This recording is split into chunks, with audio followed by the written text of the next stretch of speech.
Today on China Uncensored, the New York Times sells out.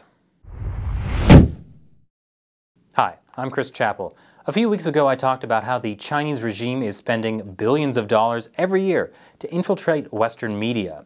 In that episode I mentioned how the Washington Post is being paid by state-run Chinese media, aka the Chinese regime, to put up propaganda under its banner. They call it China Watch. And look at what we have here. Now, the New York Times is running China Watch. I knew they were hurting for cash when they made people pay to see their website, but this seemed a little extreme. So here's the thing.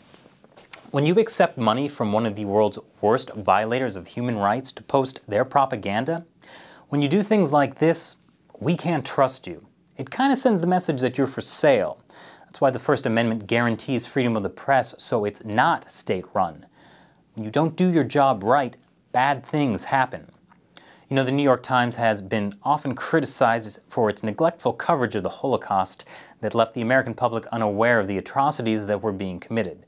There's a book on the subject, Buried by the Times. It got a lot of positive reviews, even being called impressive by the New York Times. So, for example, during all of World War II, the story of the Holocaust made the front page only 26 times out of 24,000 front-page stories, and in only 6 of those were Jews identified as the primary victims.